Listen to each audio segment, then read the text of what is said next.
make a start. My name is Stephen Williams. I'm an economic development officer with Swansea Council, concentrating around business support for new businesses and established businesses. So we run an enterprise club session, generally for startups and new businesses, but established businesses can join if they want to tap into the expertise. So this session today is on marketing for startups. As you launch or grow your business, it is really important that you understand the range of marketing tools available, identify the right marketing strategy for your new business in order to increase customer awareness, but also, more importantly, to optimize customer sales and orders. The purpose of these sessions is to cover all the essential topics relating to starting a business. So we've engaged the local business community, and thankfully, Tony has agreed to give up his time to come and facilitate this session, which is great. You can ask Tony any questions at the end of his presentation, or you can write your questions in the chat and he'll go through them at the end.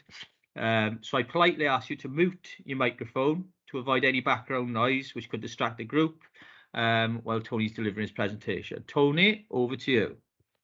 Thank you very much, and thanks everybody. It's really useful to hear what it is you're looking for, so I can try and tweak the message as we go through. So I will say, for those of you new to business especially, I'm about 30 odd years into sales and marketing and still don't know it all. So manage your expectations. We'll do our best to give you some guidance and some advice this morning, and as Stephen said, answer whatever questions you've got. But I will say now, in case I forget, I'm always up for a cup of coffee or a Teams meeting one-to-one if I can help. A bit of a passion of mine is the startup scene and working with startup companies. So I'm always happy to give up an hour or two to try and support. So who am I? Stephen's mentioned me and my business partner run a company called Real Inbound. That refers to inbound marketing, which is a type of marketing which is usually sort of connected with websites and digital marketing, right? So that's our area. Our speciality is with a platform called HubSpot, which offers a lot of sales and marketing technology to support you. We might touch on some of those things that it does as we go through the session. But I go back a while. I started my career in the Llanelli Star in 1991. I know I look much younger than that. And then went to work for the Evening Post, and then went to Swansea Sound and the Wave as it was then, and then went to Real Radio, where I ended up as managing director. So I ran Real Radio as a national service, commercial service for Wales. We were bigger than the BBC in Wales, which was our claim to fame. And then I came back to Swansea to run the Evening Post for a few years. I transformed the Post from a newspaper to a web-first business. So we moved from Adelaide Street up to High Street, and we went to 24 hours a day, 7 days a week publishing. I went from there to London and ran a website business in the music industry, which was really good fun. My claim to fame, my favourite claim to fame, is I was the MD of a magazine called Metal Hammer, which most people here probably never heard of, but was a huge buzz for me while I did that. And then when I came back from London, so I started my own company with a longtime friend of mine, and I'm working in my areas of passion now, which are sales, marketing, and technology.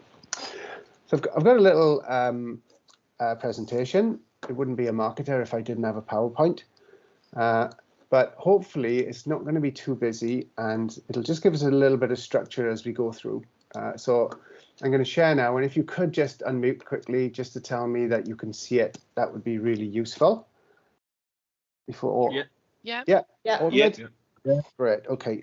So I'm going to run through the presentation and say I can't actually see, to give you a full screen, I can't see any comments and I can't see you guys as well, right? So don't be afraid to pipe up if you have a burning question. And as Stephen said, put it into the chat and we'll try and deal with it anyway.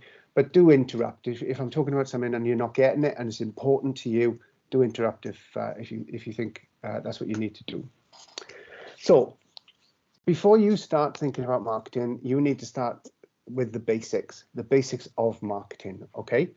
And you need to know, there's some jargon for you that you'll hear marketing people talk about. You need to know these three things. You need to know who your ideal customer profile or your buyer persona is. You sometimes hear that called an ICP, ideal customer profile. And the buyer persona is the person themselves. So your ICP, Jamie, I'll pick you because obviously I know you and I know a little bit about your business. Your ICP might be manufacturing businesses, right? You're doing lots of dirty work or obviously have had a disaster of some kind of flood or a fire or what have you. The buyer persona would be the person who actually would be the person who picks up the phone to hire your services, right? So there's sort of two ideas there. The profile or the area that you'd like to work in, and then the person themselves who's going to do the buy-in, right? So we need to be really clear about who that is, because in order to have clarity in our messaging, clarity in our marketing and our sales, we need to know who it is we're speaking to, right? The second thing, and lots of people actually forget this, it's almost, for some people who are passionate about what they do, it's almost an oversight, right? But you've got to know what your offer is. You've got to know what it is you actually do. In other words, what problem do you solve? So you can see now how our marketing is coming together. We know who it is we want to sell to, and we know what it is we can do for them, right? Even answering those two steps gives you an advantage over an awful lot of businesses who basically make things. They do a thing. They make a thing or they do a thing, and they sort of hope that people will find them on the web or on the high street or whatever, so they can sell their stuff. When it comes to marketing and communication particularly, the better we know who the people are we're talking to, and the better we can explain what it is we do, our offer, and what problem we solve, the better off we're going to be. And then the last one is your market position, right? Sometimes you might have heard it called the elevator pitch. This is something that's really short and sharp and to the point that allows you to explain to that buyer persona, that ideal person, what your offer is, right? Because if you have to sit here and do what I've just done, and that's sort of chunter on for 5 minutes to explain what you're trying to say, you're going to lose people. So we need something really pithy, and sometimes it's called a marketing positioning statement, or sometimes it's called an elevator pitch, but it's a really short line or slogan that describes the business.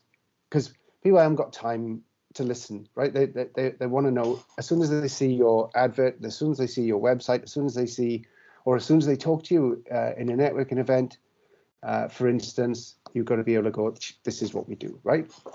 And we talk about this with our clients all the time. What's the best way to describe what you do? And I don't know if I've put it down here. No, okay, I'll just go back to this one. The best way to form an elevator pitch is to fill in the blanks that I'm about to give you, right? So build on something that sounds a little bit like, hi, I'm Tony from Real Inbound. We help X. That's our ideal customer.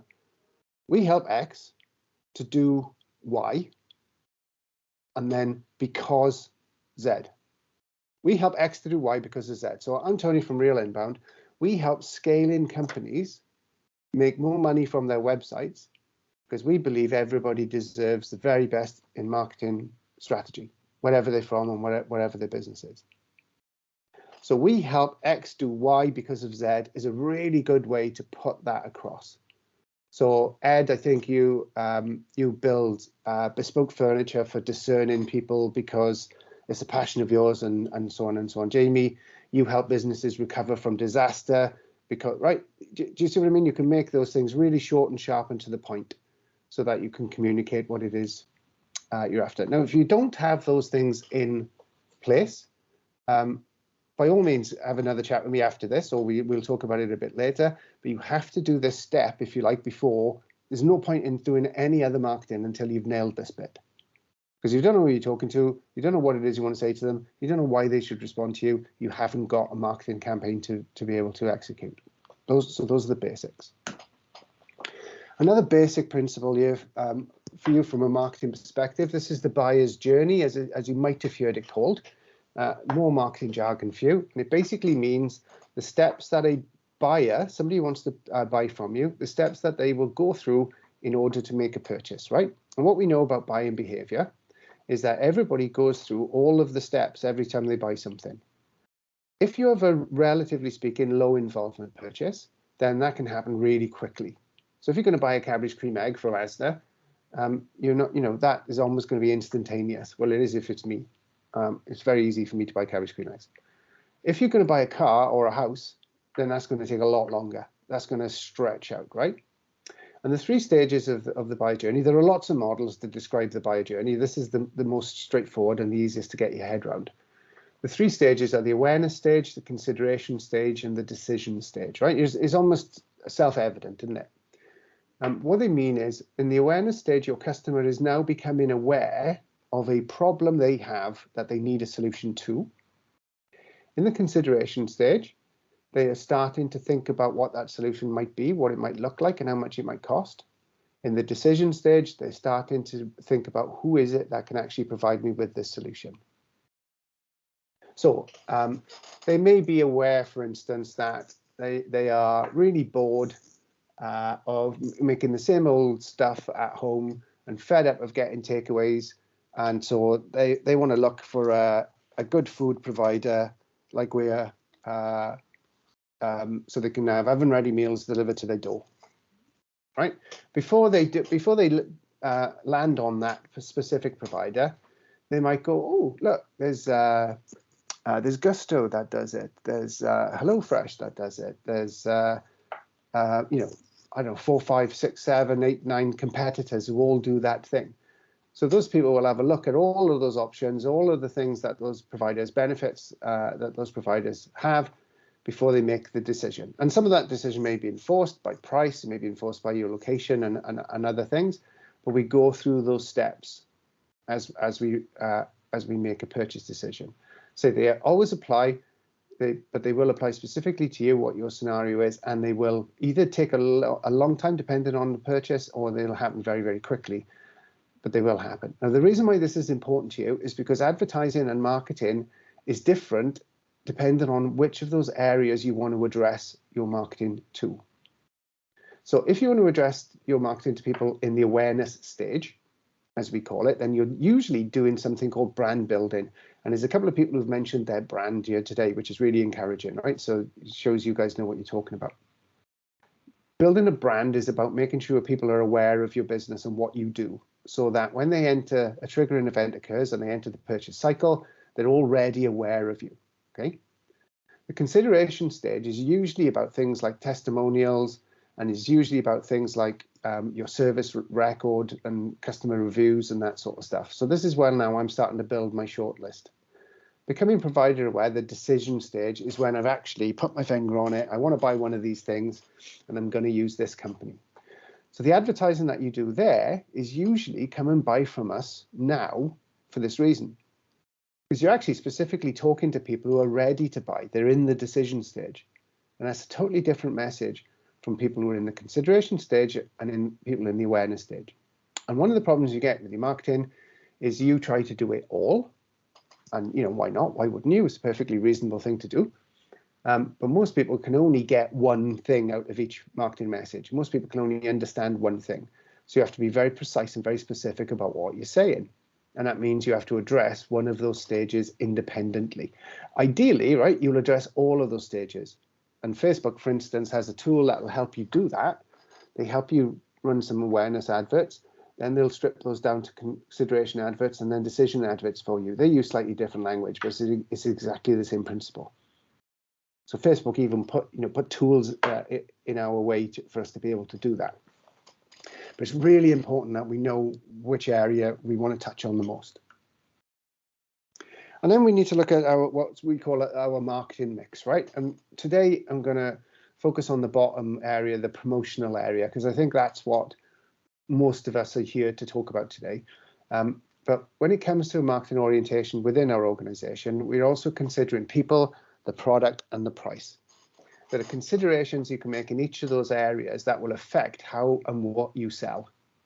People obviously usually relates to your audience, your ICP, as we called it earlier, your buyer persona. We can also talk about the people that you have in your business. If you have a sales operation, for instance, the salespeople. The product some of you guys are developing right now And that's a real question of balance, isn't it? You know, getting the best product you can for as low a outlay as possible to maximize the profit margin. And that's where your price will come in.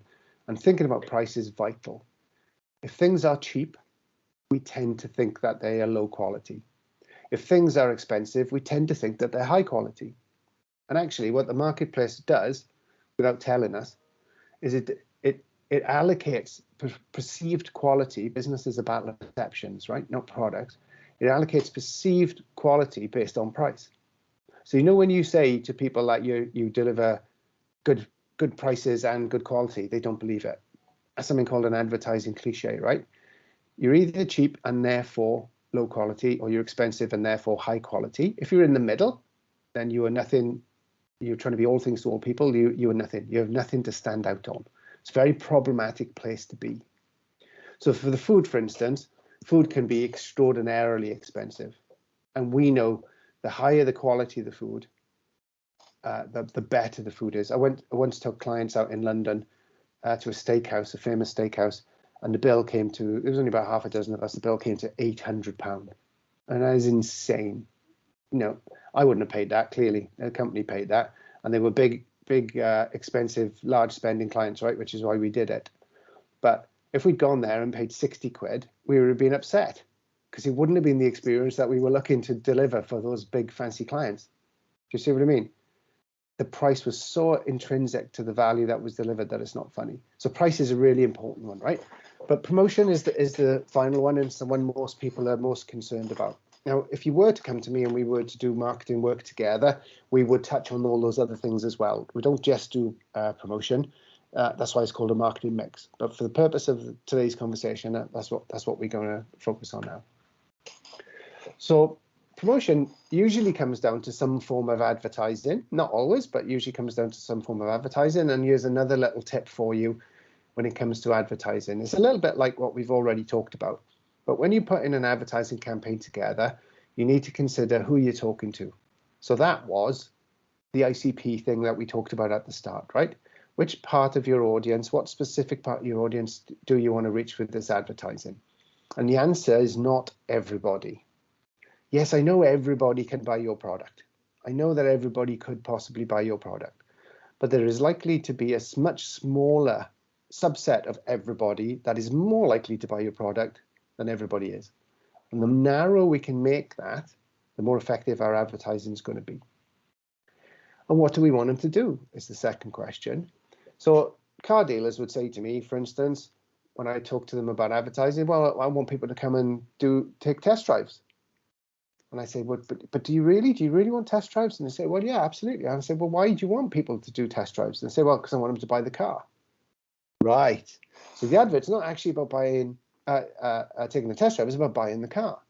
Because it's quite easy to get people to do a test drive. You could give a free TV away, for instance, with every test drive. That gets them in.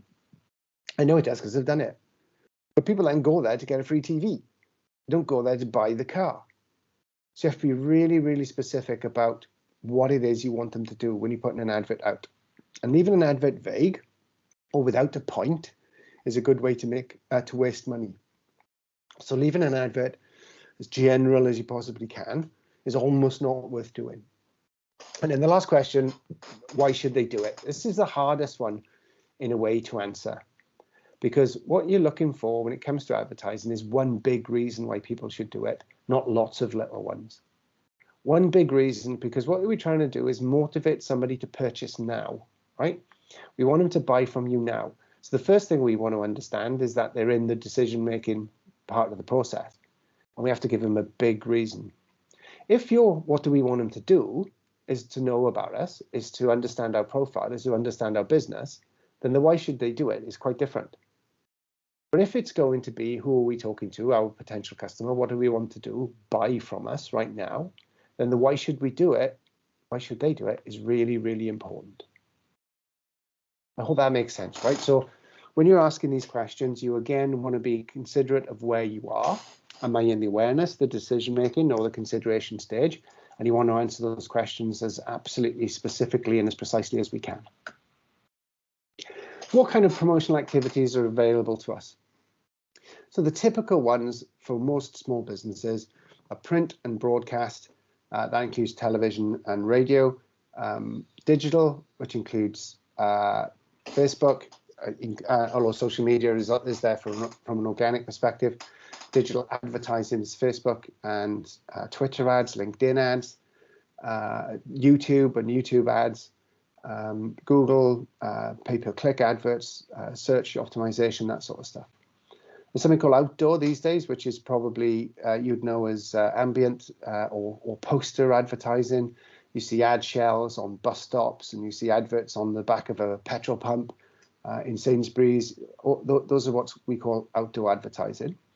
You have your website, which we're going to talk about in some detail. You have social media, and by social media I mean organic social, and that means social media that you don't pay for. So that's the social media that you have, your free accounts, if you like. And then you have networking, okay? Now, I want to give a very quick pros and cons of all of those. But again, if there's something that you want to speak about, make a note of it, and perhaps we'll have a look at it in the Q&A afterwards. So print. Now, print includes newspapers for sure, but it also includes leaflets and things. There are some advantages and disadvantages of print. One of the major advantages of print, if you have a product that is visual, it is very easy to describe that object, that product in print. It's very easy to show a picture, especially a color picture. It looks really nice. And these days, print is cheap because digital has driven the price down to the extent that you'll advertise in the newspapers now far more cheaply than you ever would have. When I was running the paper, you would have paid much, much more for advertising with me than you would today, right? So that's something to think about. Because if your specific audience is still interested in print, and clearly we know not everybody is, but if your specific audience is still interested, newspapers can be a very, very effective way of reaching them. The downside is if you have a wider or a younger marketplace, it's typically difficult to reach through newspapers, and newspaper adverts can be static. They can be black and white rather than color, for instance, which doesn't always look very good. If you're talking about leaflets can get dropped on the floor and very quickly become litter. If we're talking about newspapers, as we used to say when I was selling radio advertising, today's newspaper is tomorrow's chip wrapper. So again, the newspaper doesn't necessarily last all that long, right? So the advert won't necessarily kick around all that long. But typically print, and especially newspapers, reaches a big audience, as does broadcast. Broadcast is still the #1 brand channel. And by broadcast, I typically mean television. It's usually still quite expensive in comparison, although it's a lot cheaper than it was. But it still is the easiest way to reach lots and lots of people. You may not believe that, you may not think that's the case, but trust me, it's far easier to buy a single TV campaign than it is to get massive reach out to digital ads. The downside is, as I say, it can still be expensive, relatively speaking, but they try to offset that. Now you can target your television advertising, particularly through Sky. You can target it by postcode. So if you only wanted to advertise to Swansea and you wanted to go on TV, it's cheaper than it ever was. You don't have to buy the whole ITV region now. You can just buy Swansea. If you want to reach Carmarthen or Pembrokeshire, you can just buy those areas as well. You can get a TV campaign, a decent TV campaign for what was radio money. And for that, you're talking probably £4,000 or £5,000 as a starting point to get a decent level of campaign on telly. So let's talk about digital quickly. As I mentioned, PPC, Facebook, social media advertising that's paid for, Facebook paid for LinkedIn. Advantages are that it's very cheap and it can be very highly targeted. Disadvantages, it's very difficult to get it to work. Generally speaking, there's an acceptance today that Facebook especially doesn't work. I know that's a bit brutal, isn't it? It does work, it's just hard to get it to work, right? But for typical people, lumping in a couple of quid, the digital advertising is not likely to return on that investment. I think somebody said that they tried a bit of Facebook, did they? Or an Instagram, I think it was the food guys, was it? And it worked initially, yeah. And then it didn't. That's right, yeah. It worked initially and then it stopped working. That's a typical client response to digital advertising. So it's got a lot of power, it does a lot of things really well, and in theory is hugely strong, which is one of the reasons why print particularly has suffered. Radio and TV haven't suffered quite as much. Broadcast media hasn't suffered quite as much as print, because digital, and particularly Google, has killed newspapers. Outdoor advertising, I know this could be poster sites and ad shells. It's a bit similar to print in that it's a very visual medium. You can actually have some really exciting stuff. You can have what we call in marketing, we can have an activation. You know, you might see, I think, the bid of doing something in the Disney store in Quadrant at the moment. That's called an activation, right? So they've got a couple of sponsors in there, and you can go in and you can meet various people. I'm not sure who exactly was in there, but you can talk to them about, you know, the university courses they're offering or what have you. That all counts as outdoor or experiential. If you're using posters, then recall is very, very high. Reach is usually very, very high. Problems occur when your assets get damaged, when they're left up too long, or they get ripped down. Bus backs get very dirty, for instance, obscuring the message and sometimes not giving you the best brand experience. But yeah, you know, there are a lot of pros to it. Experiential stuff, like we just talked about, activations can be expensive.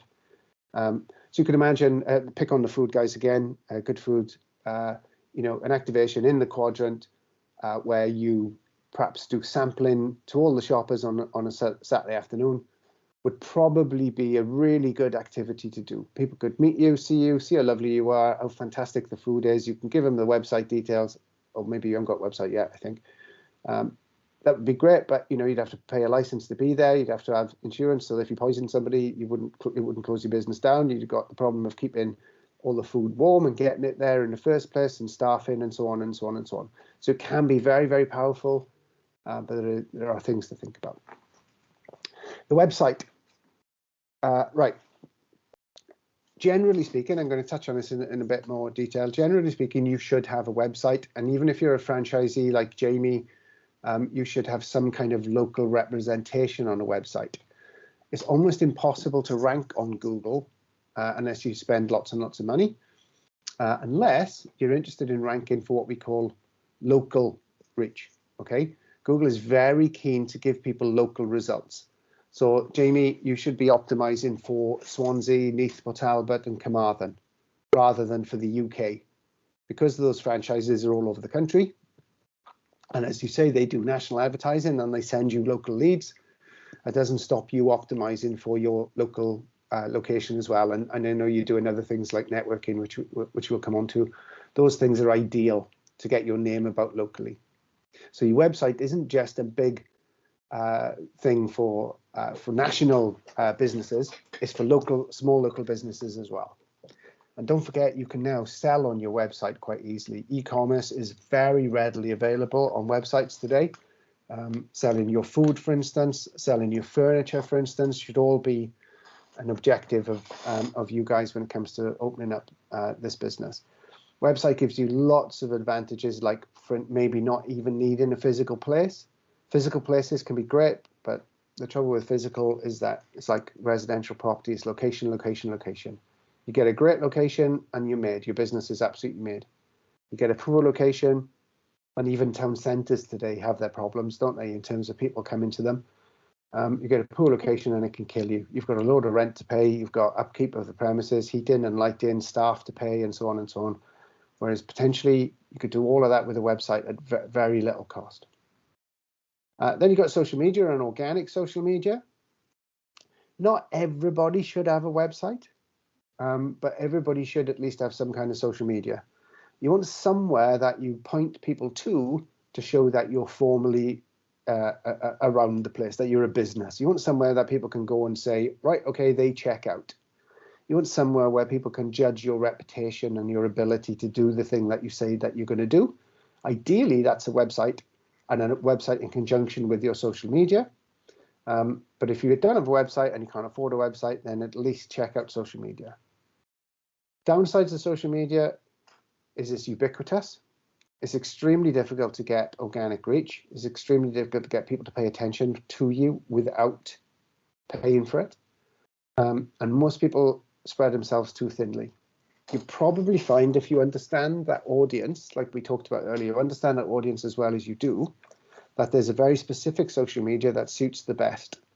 So you don't need to be on Facebook and Twitter and LinkedIn and Instagram and TikTok and Snapchat and all the other ones as well. You probably could get away with being on the one that suits you and your audience the best.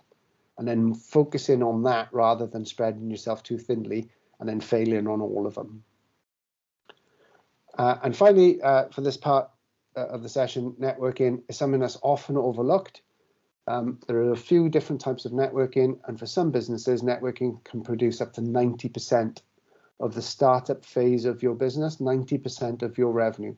Before you grow to be a regional business or even bigger, then having referrals from people who know you and have trusted you can be an absolute godsend. Networking means within your supply chain, not just going to the BNI meeting or the EVO meeting or the IntroBiz meeting. It can mean networking within your supply chain because you're all serving the same customers. And therefore, there's an opportunity for you to multiply your own efforts by talking to other people also serving your customers. And of course, networking with your customers themselves. There's nobody better to sell to than somebody who's already bought. Somebody who buys your stuff and thinks you're great is well worth putting effort into. It's far easier and cheaper to retain a good customer than it is to find a new one. Much, much more expensive to find new customers. So it's really important that you retain and work on a strategy to cross-sell and upsell to the people that have already bought from you. So these are some of the things that are free and cheap to do. I thought might be useful to touch on. A lot of people throw sales into the mix with marketing and sales and marketing, and I would even describe myself as a sales and marketing person. But sales is usually a distinct part of the overall process, right? Sales is usually the sharp end. So if you're in retail, for instance, and you're in the shop, that's sales. If you're go into a job and providing a quote, that's sales. And selling also covers things like outreach, covers things like cold calling, and covers things like dropping in on potential businesses, particularly if you're a B2B seller, dropping in on potential businesses to build relationships and find business that way. Sales is cheap in so much that you can do it yourself. The downside is while you're selling, you're not delivering. You're not doing the thing that you need to do in order to give the client the value that they require in order for them to give you their money, right? Networking, as we just mentioned, is usually cheap, if not free. Sometimes you need to pay a sub to go into the meeting, but lots of stuff within your supply chain and within your clients you can do for free. Leafleting, again, buying 1,000 leaflets, a couple of hundred leaflets is not usually a very large expense. And think about it, particularly if you're in retail, think about leafleting. Swansea Council might want to put their fingers in the ears for this bit, right? But leafleting nearby car parks. They sometimes end up as a bit of a mess, and you may want to have a plan for clearing up at the end of the day, just in case you would get into trouble. But, you know, sticking a leaflet for your product on somebody's windscreen can be very, very effective. Leafleting by handing leaflets around town, and even better by getting into somewhere like the Quadrant, which you probably have to pay to do that, but at least then you know you're licensed and you're safe and you're not going to get into any trouble, right? But putting your product in the hands of people as they're out and about shopping can be a really useful and strong messaging. Sandwich boards are similar. You can even get electronic or digital sandwich boards now where people walk around with animations and even TV screens on their back showing your adverts, again, to people within the city centre, ready to buy your stuff. Don't forget about endorsements. Endorsements are really cheap to get. If you have a customer who's got any kind of notoriety, whether they be famous or otherwise, you know, it could be somebody playing for the local rugby team. It could be somebody who's the president of the PTA. You know, anybody with any kind of notoriety, having them endorse your product can be golden. It can be really, really useful. You can put that on leaflets, for instance. You can put it on your website for sure. You can stick it on LinkedIn if you're a B2B seller. And this sort of acclaim, this sort of publicity is quite subtle. You know, it's quite nuanced, right? So not only are you benefiting from that endorsement, but people are reading more into the endorsement than that person's just saying. You're building trust, you're building reach, you're building frequency. So getting people to give you referrals and to leave reviews particularly is really important. Most purchases, particularly if they're online purchases, are preceded by people looking around the reviews, looking around the review sites, looking on your Google reviews or looking on TripAdvisor or what have you. So getting those endorsements is really, really important. And of course, don't forget, one of the biggest marketing schemes in the country is the Tesco Club Card. Tesco's know exactly what you buy. They know exactly how much of it you buy. They know exactly when you buy it. They know exactly how much you prefer to pay for it, and so on and so on and so on, because you swipe that little card and it tells them about every single. One second. Sorry. I've completely lost my thread. Yeah, so they know because you've swiped the card at the purchase, they know exactly what you bought, how much you paid for it, and so on and so on. And on top of that, they can send you vouchers, which we think are great, aren't they? This is a freebie, but it's basically advertising from Tesco saying, come in and buy this thing and here's some money off it. So loyalty schemes for your customers can be fantastically successful. And again, it plays to that stuff about retaining customers rather than always finding new customers. And you might have heard of this thing, PR, public relations. So I just thought I'd touch on that really quickly, because a lot of people think PR is, it can be positive. It can be positive, in fact. When it comes to PR, you pretty much have three options, or four options if you include influencers. You have what's called owned, earned, and paid media, right? So owned media is your website, your social media. That's the stuff that you own and you publish on, you write blogs on, put photographs on, put videos on. Earned media is coverage that you get for yourself. So you might find yourself in Business News Wales or in the local paper, or you put a press release out and somebody picks it up. That's earned media. And then paid media is where you pay to appear somewhere. So it could be at an event, for instance.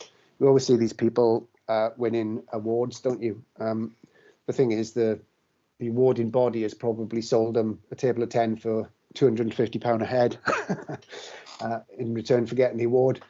So you just have to judge whether or not that paid media that you receive from that is worthwhile. And then there's the influencers, right? So within your market, there will be influencers. They don't have to be the Kardashians for them to have value for you. You don't have to go down the route of Hollywood celebrities. There are what we call micro influencers and micro bloggers out there that are probably local people who have something of a following, and would do a good job for you. So, for instance, there's a lady I know, Emma, who's actually on the radio, was on the radio. I don't know if she is now. But there's a brand called Friendship, which I think is a paint brand, that reached out to her because of her social media activity and basically asked her to become an influencer for them. So she does all her projects, paints all the, I think they call it upcycling or something like that. She paints the chairs with the fancy Friendship paint, and it looks great. And all the while is influencing her friends and neighbors and people who follow her social media to have the to buy the product, all very subtly and all very nicely. One sec again, I'm really sorry.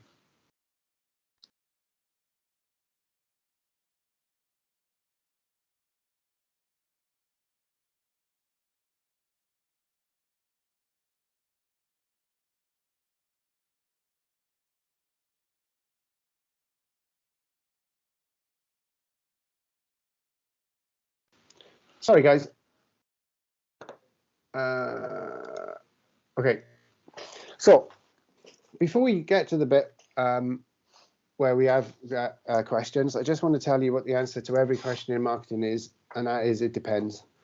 It's very, very dangerous, in my view, to listen to anyone, myself included, and take their opinions as gospel, right? The people who tell you need to do this and people who tell you need to do that, and they may be right, but they may be wrong, because it literally depends on who you are, your circumstances, who your customer is, and what your customer needs, how you reach your customer, and everything else.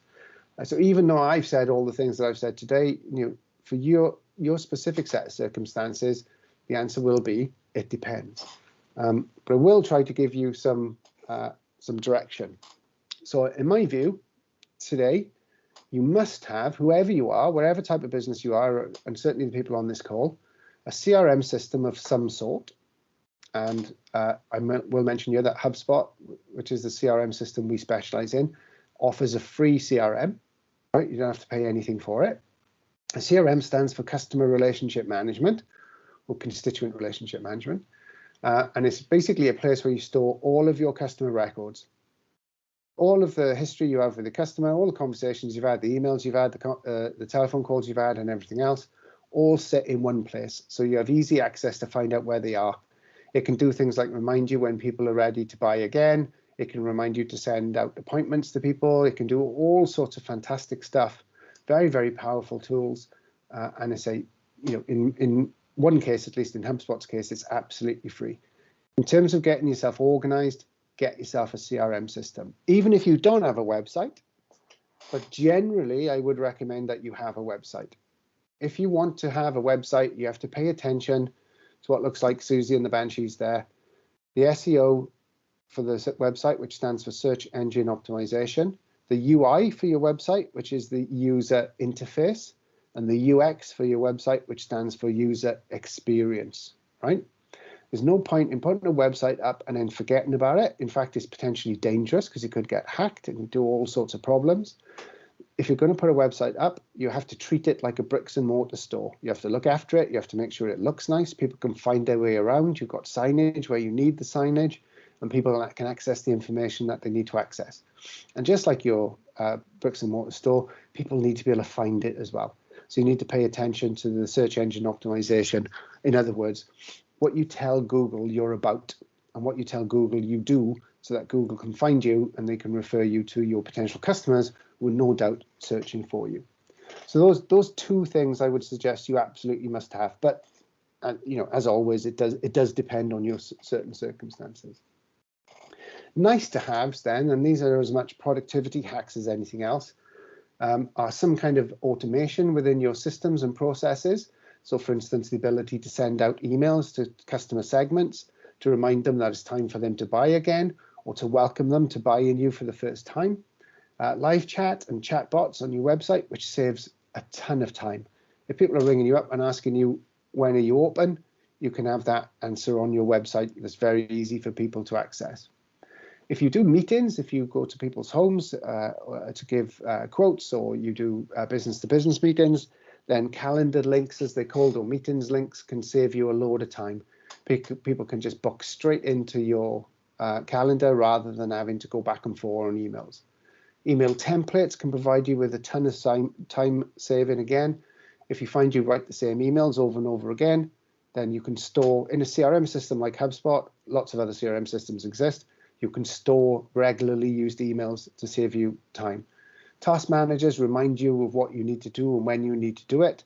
Social media management tools save you from going into social media ad hoc or natively. So instead of going into Facebook and then going into Instagram and then going into LinkedIn and then going into TikTok, you can do everything from the one place.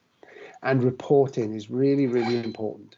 If you're undertaking marketing activity, you must measure it, because if it's not measured, it's not managed.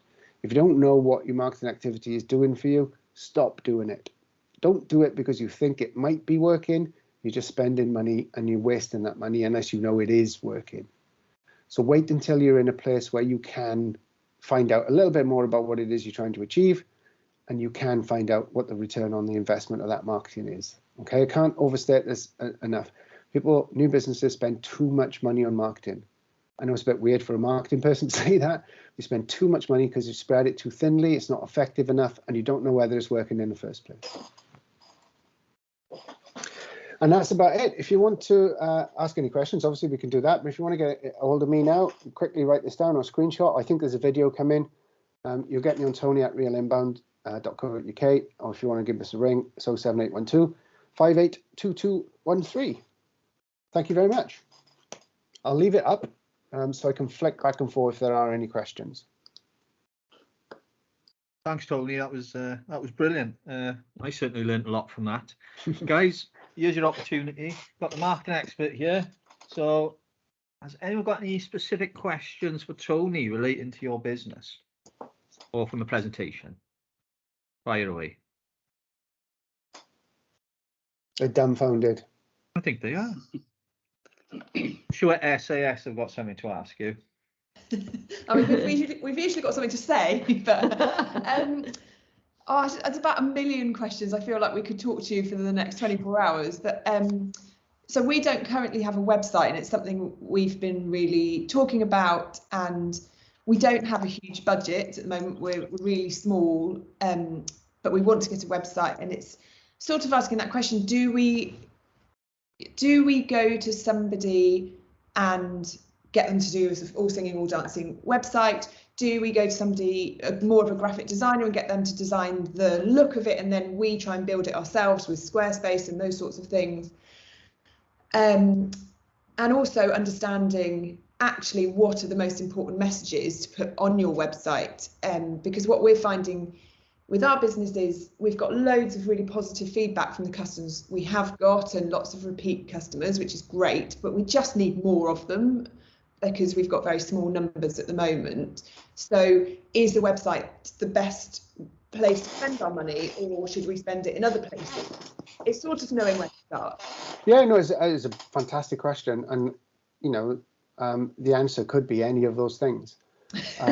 You've got, and this is the trouble, isn't it? You've got to make these strategic decisions, and early on, I think, if in doubt, do not is fairly safe, right? Until you can be convinced of the benefit of a thing, don't worry too much. There are other ways to generate sales.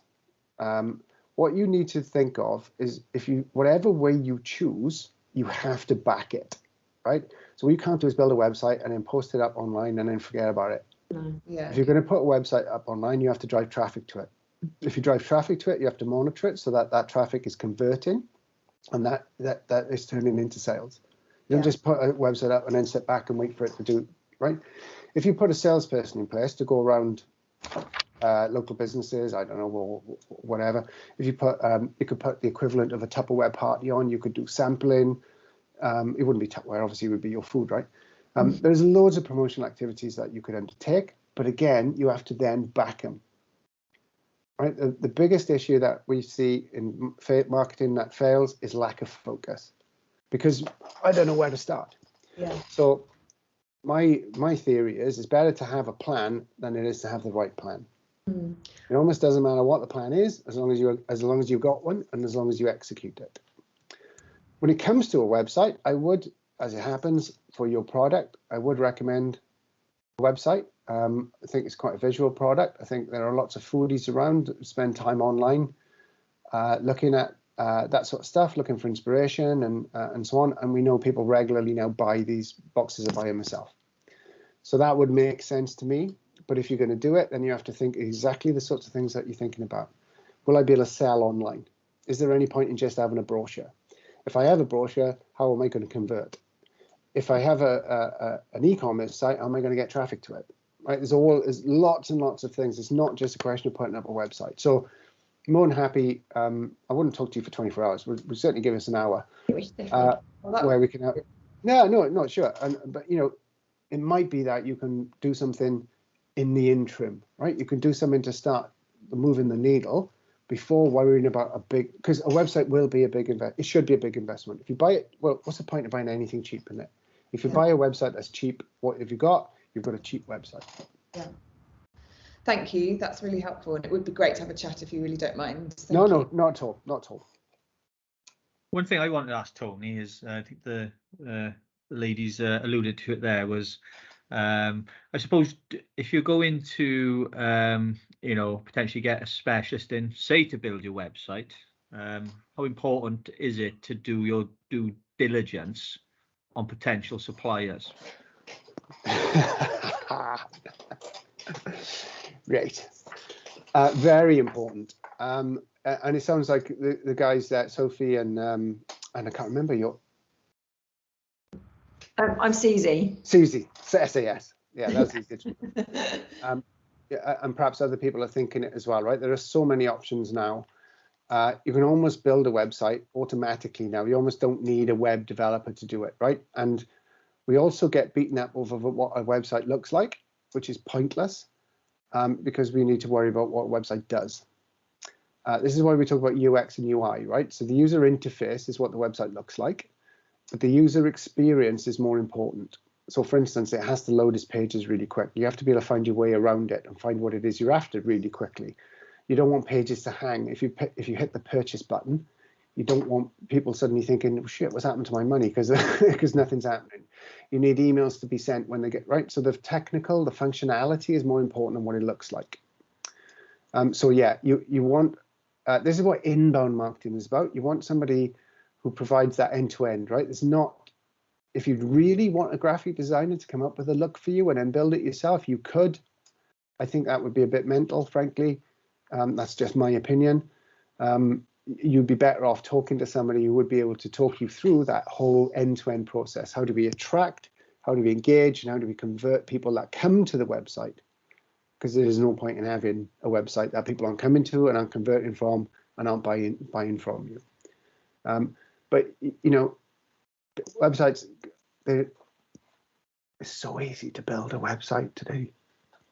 You know, you can get a website for 500 quid. People charge, I know a company who shall remain nameless, whose websites start from £17,500, right? That's because the work that they put into it to make it work for you is worth £17,500. Not because they build a website so pretty that you'll think, wow, £17,500, that is cheap as cheap.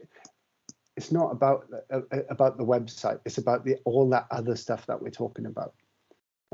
So yeah, your web developers in BNI, we'll build you a one-page brochure site for £500. Absolutely. But what's the point? So that's the critical question, right? What am I going to get out of this website? You ask that web developer, what return am I going to get? And if they start saying things like, it'll be good for your brand, you'll attract people because of the design, they don't know what they're talking about. If they start talking to you about attracting audience through search engine optimization, social media advertising, Google pay-per-click, and so on and so on, they talk to you about on-page SEO and back-end SEO, all these things that you want to understand. If they start talking to you about those things, then you've got more chance that those guys probably know what they're talking about. Somebody who designs you a nice-looking website is behind the curve. They're in the past. They're done for. There's no point. All your website needs to be is white. That's all anybody wants a website to be white. That's really helpful. Thank you.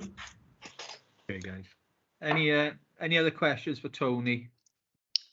So, Matt.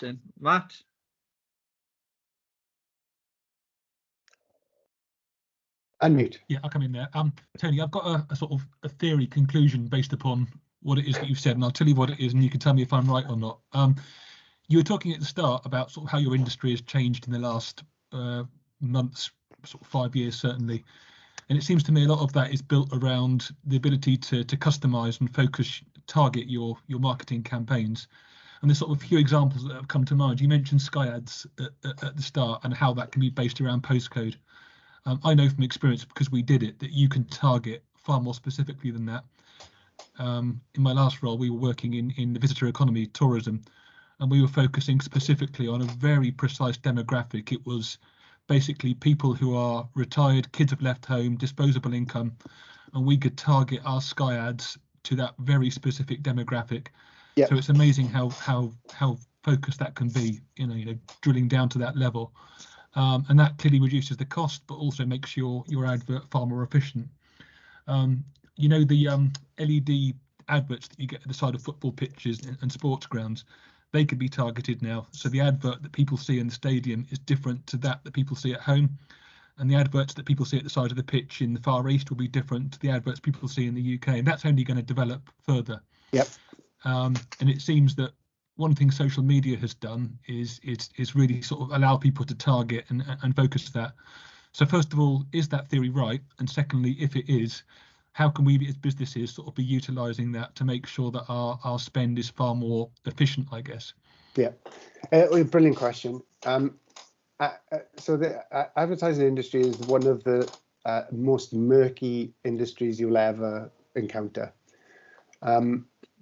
The claimed reaches and frequencies of campaigns are they're claimed, they're estimates, they're mathematical, and targeting is problematic. Just because you say or they say, it was very compelling, right? You look at a page and it says you're going to target empty nesters, 55 plus, ABC1, affluent, whatever mixture you want, conservative voters, Labour voters, people who've given an intention that they want to buy a house, so on and so on and so on and so on, right? This intent data is the most problematic in my opinion. It's very compelling because it's there, it's written down, it's in black and white, and you sort of tick boxes and you feel like you've achieved it. I don't necessarily trust it all to be as effective as it claims to be, which is why it's so important to monitor what you're getting back out of the adverts. Now, to illustrate that, Procter & Gamble, in the early days of targeting, at least, binned their targeted advertising and went back to generic advertising because it was cheaper to throw the net wider than it was to throw the net so specifically, because they thought they were missing people who were in the market, but they weren't being picked up by those demos, right? So on the face of it, it makes an awful lot of sense, but you have to be careful with it. On average, we probably spend about 80% of our time worrying where our advert should go, and only 20% of the time worrying on what the advertising should say. And we should probably reverse that, so it's the other way around. We need to think more about the person that we're trying to attract and why they should be doing business with us, and the creative execution that is going to help us reach them, than worrying about where the ad should be placed. The other side of it, Matt, I think, there is benefit to it, but sadly nowadays there is a science to it as well, and it's really difficult for non-experts to navigate this space safely, in my opinion. If you know what you're doing and you can find your way around the Facebook ads manager and Google Google search ads, well, congratulations. I can't. It's too complex for me to be able to do it. And if you go to an agency in Cardiff called Liberty, they charge £700 a day for consulting, and I know they will get you results, right? There are people out there that can do it, but you have to be very careful with it. I don't know if that actually answers the question, but having been in media, selling media particularly for as long as I have, right, that went through newspaper sales, claiming how many people read the newspaper, to radio, claiming how many people listen to the radio, to websites, claiming how many people log on to the website and how many people have seen your adverts. I can tell you some stories.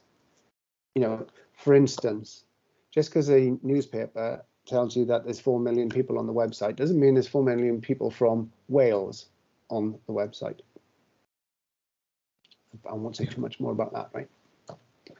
But you just got to be careful with this stuff, okay? That's why it's worth getting an expert in to think about it. It's a brilliant question, though. Absolutely fantastic. Okay, thanks, Tony. Guys, if there's no other questions, sorry. Go on, Jamie. Yeah. Hi, Tony. Great presentation. I'm lucky enough to see Tony every Friday in a BNI meeting that we go to, so I am very lucky with that. But would you say that's the best form to start off for a new business, Tony? The BNI meetings? Because there's some people there. I've done very well in the first couple of months I've been going, and there's some other people that's doing really well there. But the answer what to do you every think about it? Yeah, the answer to every question in marketing is it depends. For some businesses, it is absolutely brilliantly ideal, is spot on, right? Particularly trades seem to do really well out of it. And I know, Jamie, I know you've got carpenters and electricians and builders and all sorts of people who would connect you to your potential customers. For you, I would be putting all of my effort into networking. If not, not just BNI. Forget everything else. Just BNI. Go into other groups, looking on the web app and using the web app. I would be milking networking because that's where your customers are, right? But for the counsellor, Tara, was it? You're counselling with students, and BNI is going to be a complete waste of time. Yeah. Right, there's no students there. No. On the other hand, going out on, what night do they do it in town now? Do they still have a student night in town? I don't know. Maybe going out, with people from the university while the kids are out there having fun. I sound old now. Would be networking but would be an ideal use of time, you know? So it always depends. The advantage with networking is that it's cheap, if not free, and you get to be able to sell directly yourself. It's really powerful. If you're a nice bloke as well, like you, Jamie, you come across as lovely and professional, you know, people like you, then you're going to get referrals. People are going to say, oh, yeah, you should talk to Jamie. If you're an idiot, you know, maybe it won't work so well, right? So it always depends. But for you specifically, yes, that's exactly what I would do and focus my attention. Thank you. Okay, thanks, Jamie. Okay, guys. So I'll extend it, and you know, SAS, Myron, we've not talked to, and Jamie, I'll see you anyway. But you guys, if anybody's up for it, you know, you want a quick phone call or a one-to-one online or in person, just give us a shout. I'd say I love working with startups. I have a bit of a passion for it. So if I can support, then I absolutely will. Very kind offer. So we take you up on that. Definitely. Thank you. We'll be in touch. Yeah. Brilliant. Right, okay, guys. You'll see I put a lot of stuff in the chat, and I'll just run through what I put in. It's all about sort of activities and sort of stuff that we're doing. So you can watch back this session and all previous workshops on our Business Swansea YouTube channel. So the link is in there. There are stuff. There is some social media workshops in there as well, which is sort of related to this. So you know, feel free to have a look back on them. They proved very popular at the time. So we've got an expert in to deliver those. The next Startup Enterprise Club session is going to be on the Thursday, the 24th of November. Again, held online. And that's going to be delivered by DJM Solicitors about the legalities of running a business. Very important topic. So the link is in there to our Eventbrite page. So if you want to attend, please do. 14th November, we're doing an in-person introduction to self-employment for people who've just got an idea at the moment of never run a business. So it's really a general overview of how you basically start a business. So I'll send a flyer around in an email, probably later on today. Couple of grants available with Swansea Council, which you're probably aware of, some of you. We've still got the startup grant of £1,000 available. You can request an application form by emailing startupgrant@swansea.gov.uk. Also, there is a £1,500 digital development grant, which can cover stuff like website design, search engine optimization, digital marketing, all that type of stuff. There is a closing date of that for Tuesday next week, but we are looking at, we're reasonably confident that we're going to reopen this fund probably later on this year, early next year. So if you want further information on it, just email growthgrant@swansea.gov.uk, and we can give you some further info. There's a couple of links to our newsletters. We do one about specifically for startups, and we do one about general business support, which basically gives you all information about forthcoming events, business support news, funding streams from ourselves and our partners. So if you haven't done so already, I'd advise you to sign up. I'm going to bring Matt in here, and he's going to talk to you about an event we're holding next month called the Power Hour Workshop, and that's going to be held in person. Matt? Yeah, thanks, Steve. So for the past 18 months or so, we've been running these sessions and the sister session to it, Power Hour, online via Teams. Feedback from businesses that finally we want to get out and do some more of these workshops in person, face to face. So the approach that we're taking is we're running an event called Power Hour Live. It'll take place on the afternoon of 10th of November at Sketty Hall, which is the Gower College Business Centre.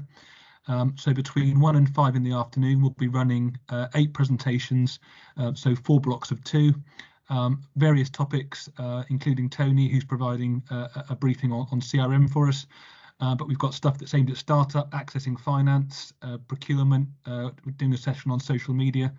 I put the link in the chat so you can see the timetable there, but also the all-important booking form. So I'd encourage you to come along to that because there's going to be some really useful content.